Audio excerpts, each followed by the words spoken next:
This one causes genuine fear in my belly. What is it? In my gut.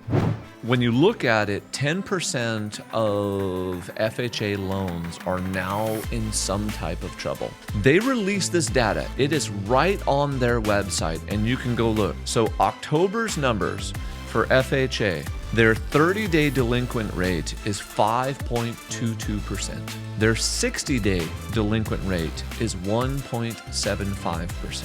90 days delinquent is 2.8%. When you add that together, that's almost 10% of loans. So FHA is a first-time home buyer or a new home buyer or a low down payment program.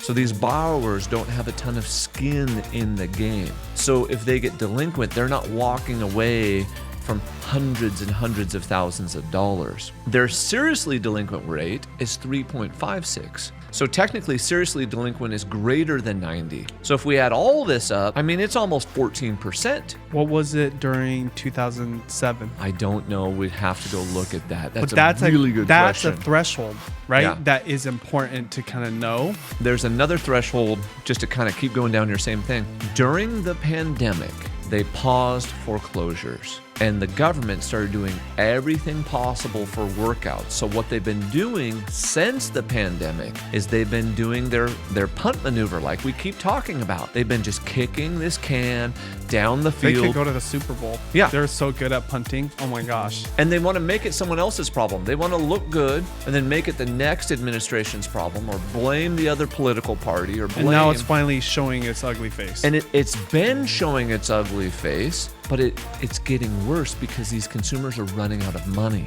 These consumers are running out of credit.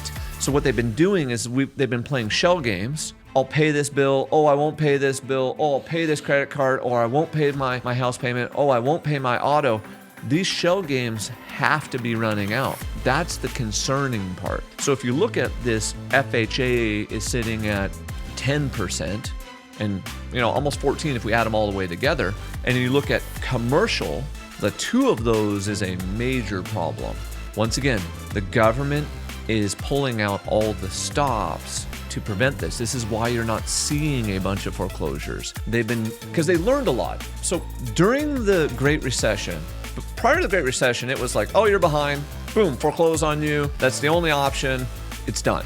During the Great Recession, all of a sudden, we started seeing short sales. We started seeing workouts. We started seeing loan modifications. There were actual departments built to deal with this. They're pulling those same tricks, but they've been extending and pretending longer. It was inevitable because a good example of this is money printing, super low interest rates, and then inflation. Yes. Right? The action and then the result. I said that throughout the whole pandemic and lockdown. I said, if you have a moratorium on people paying rent and mortgages, a moratorium really on foreclosures and on evictions, that has to come out. Like, it has to be worked through. And then also, just because you didn't have to pay your rent, or in some cases mortgages as well, right? It didn't mean it was zeroed out or washed. Like, it was just stacked up. How many people do we know, one, saved all those mortgage payments to pay it on the side? Nobody, right? Secondly, everyone's just assuming they're going to get bailed out. Yes. So even if you did save, that number just kept stacking. I was like, this doesn't make sense to me. How can this not one day become a bigger problem than evicting people? Because of course, you know what? To be fair, if the Fed didn't do what they did in 2020, Great Depression was then. That was the Great Depression. Yeah. That was supposed to happen part 2, but it didn't, right? And this is why Powell got so much credit, and people say like he did the right thing. And it's interesting, it's easy to say that when everything's fine and dandy, but that's what's interesting about this information you brought today. Let's add more then.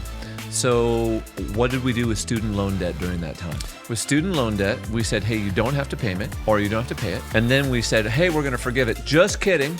I don't have the authority to forgive it. The Supreme Court stepped in and smacked Biden for that one, said, no, you don't have the authority to forgive it. And then what just restarted? Student loan repayments. FHA borrowers are also probably your highest likely to have student loan debt. That's this borrower. That's on who top this of is. inflation, which we aren't having deflation, we're having disinflation, Yes. right? right? So it's slowing down, but everyone can relate to this. Your groceries are still expensive. Gas has gone down, but it could very well go up. But your electricity is more expensive.